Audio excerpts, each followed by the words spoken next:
Hello everyone, welcome back to my channel. और आप सभी को छठ पूजा की ढेर सारी शुभकामनाएं। और देखिए, हमारी सोसाइटी में जो है प्रोग्राम अब की बार इधर की साइड हो रहा है, लेकिन पहले जो थोड़ा दूर होता था वहाँ पे अब स्कूल बनना स्टार्ट हो गया, इस वजह से अब फंक्शन इधर शिफ्ट कर दिया है।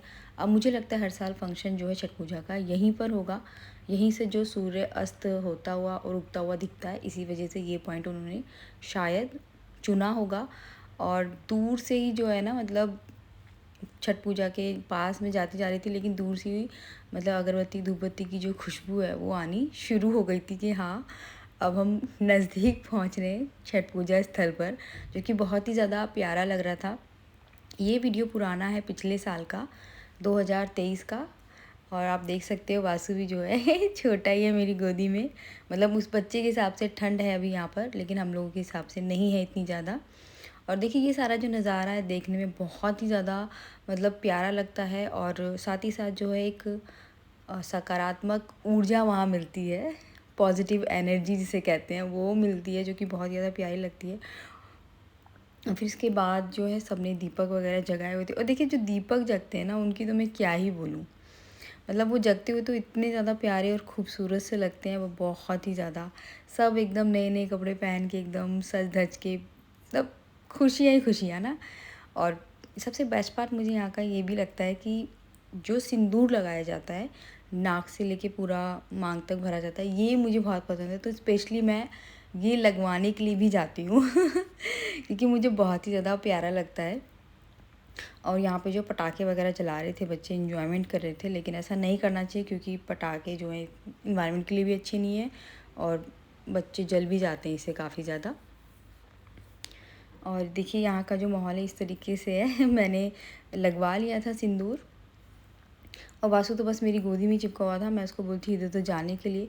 और जो कुछ लोग हैं अपनी पूजा, शाम की पूजा करने के बाद जो है जा रहे थे। और पता है, ये जो टोकरी होती है ये बहुत ही ज़्यादा मतलब हैवी होती है, बहुत ज़्यादा भारी होती है। इसके अंदर बहुत सारा सामान उन्होंने रखा होता है।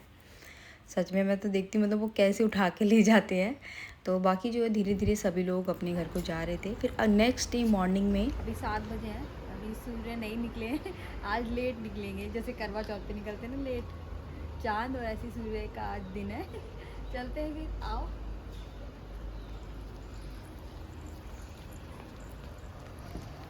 वासु को तो मैंने यहाँ घर पे छोड़ दिया था क्योंकि वो सोया हुआ था, और साथ ही साथ मेरे हस्बैंड की बी शिफ्ट है, मतलब वो दोपहर में जाएंगे, तो ये बड़ा प्लस पॉइंट है आज नहीं तो उसे फिर उठा के अपने साथ लाना पड़ता है।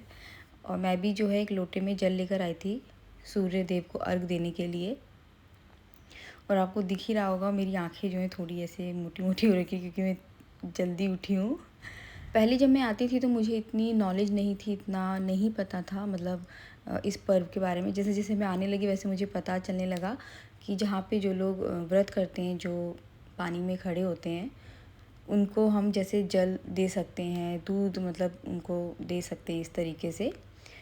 तो फिर मेरी भी जान पहचान के कुछ लोग हैं, तो फिर मैंने भी ये चीज़ें करना शुरू किया। देखिए, हम जब बाहर जा निकलते हैं घर से, चीज़ें देखते हैं, तभी हम समझ पाते हैं कैसे कैसे सारी चीज़ें होती हैं। सबकी अपनी अपनी आस्था होती है हर चीज़ को, हर पर्व को करने की।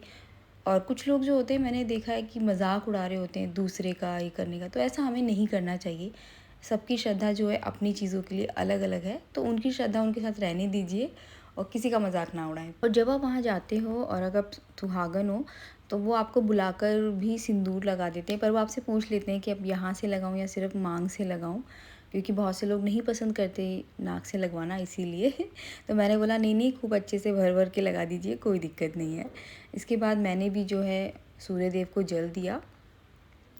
और इसके बाद आती है प्रसाद लेने की बारी जो कि मुझे बहुत सारा प्रसाद मिला था। और ये मतलब कुछ जान पहचान के हैं, तो वो बोलते हैं कि मतलब वो मुझे बुला के लेकर गई थी कि अरे आपने तो लिया ही नहीं मुझसे प्रसाद। तो मैंने बोला कि नहीं, मेरे पास ढेर सारा प्रसाद हो गया है। तो उन्होंने मुझे बोला कि अरे नहीं, आज के दिन तो मांग मांग के प्रसाद लेना चाहिए माता का।